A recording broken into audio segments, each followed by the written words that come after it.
গণঅভ্যুত্থানের কারণে বিএনপি সুবিধাভোগী নয়, বরং গণঅভ্যুত্থানের কারণে সবথেকে বেশি সুবিধা ভোগ করছে জামাত এবং এনসিপি। সুতরাং তাদেরও দায়িত্ব আছে।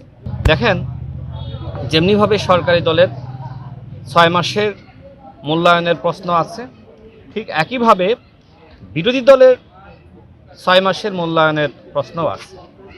কারণ সবাই গণঅভ্যুত্থানের শক্তি। গণঅভ্যুত্থানের কারণে সবথেকে বেশি সুবিধা ভোগ করছে জামাত এবং এনসিপি। গণঅভ্যুত্থান না হলে এনসিপি নামক দলের পয়দা হতো না, এবং গণঅভ্যুত্থান না হলে জামাত ইসলাম বাংলাদেশের প্রধান বিরোধী দলও হতো না। আর বিএনপি তো অতীতে ক্ষমতায় গিয়েছে, বিএনপি বিরোধী দলে ছিল। গণঅভ্যুত্থানের কারণে বিএনপি সুবিধাভোগী নয়, বরং গণঅভ্যুত্থানের কারণে সবথেকে বেশি সুবিধা ভোগ করছে জামাত এবং এনসিপি। সুতরাং তাদেরও দায়িত্ব আছে। জেডআই ওয়াটার ট্যাঙ্ক দিচ্ছে আজীবন ওয়ারেন্টি। জেডআই ওয়াটার ট্যাঙ্ক, পানির সুরক্ষায় টেকসই সমাধান। রাষ্ট্র পুনর্গঠনে দায়িত্ব নিবে না, শুধুমাত্র এমপিরা কেন সমান ভাগ পাচ্ছে না সেটি নিয়ে কথা বলবে, এটি তো হতে পারে না।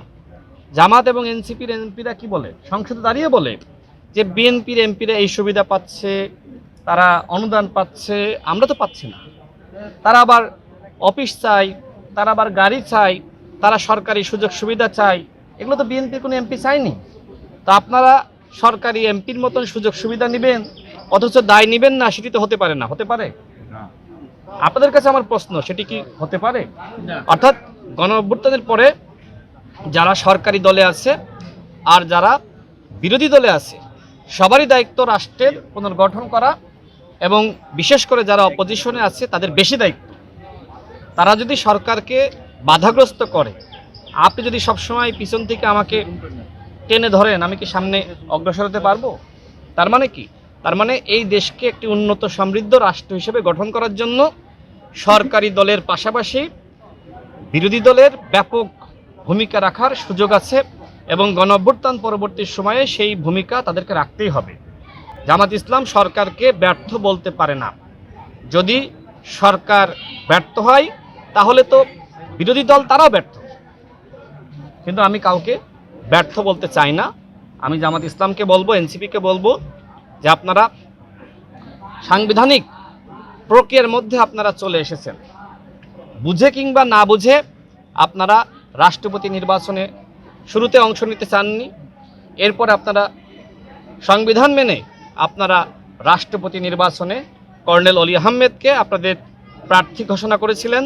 তিনি পরাজয় বরণ করেছেন, এবং বিএনপির মনোনীত প্রার্থী, বিএনপির সাবেক সংগ্রামী মহাসচিব জনাব মির্জা ফখরুল ইসলাম আলমগীর সাহেব, তিনি বাংলাদেশের মহামান্য রাষ্ট্রপতি হিসেবে নির্বাচিত হয়েছেন। এটি একটি ইতিহাস। তিনি একজন সজ্জন ব্যক্তিত্ব, এবং এটি আমি মনে করি বাংলাদেশের মানুষের জন্য গর্বের বিষয় যে এই প্রথম এমন একজন ব্যক্তি রাষ্ট্রপতি হিসেবে নির্বাচিত হয়েছেন যিনি আসলে বিরোধী দলের কাছেও গ্রহণযোগ্য। যেটি জামাতের আমির বলেছেন যে আমাদের এক সময়কার আমরা একসাথে আন্দোলন সংগ্রাম করেছি, এবং পরখোয়া মানুষ, তিনি রাষ্ট্রপতি নির্বাচিত হয়েছেন। আশা করি তিনি একজন গ্রহণযোগ্য ব্যক্তিত্ব হিসেবে এ জাতির নেতৃত্ব দিবেন। আমি তার উপর তাকে বলতে চাই, হ্যাঁ, আস্থা রাখুন। ইনশাল্লাহ আপনারা এই যে সাংবিধানিক প্রক্রিয়ার মধ্য দিয়ে আপনারা রাষ্ট্রপতি নির্বাচনে অংশ নিয়েছেন, আশা করি যে সংবিধান সংশোধন কমিটিতে আপনারা আপনাদের যারা প্রতিনিধি তাদের নাম আপনারা লেখাবেন। এর মধ্য দিয়ে যে সংকট আপনারা সৃষ্টি করেছিলেন সেই সংকটের যাতে সমাধান হয় সেটিও আমরা প্রত্যাশা করছি।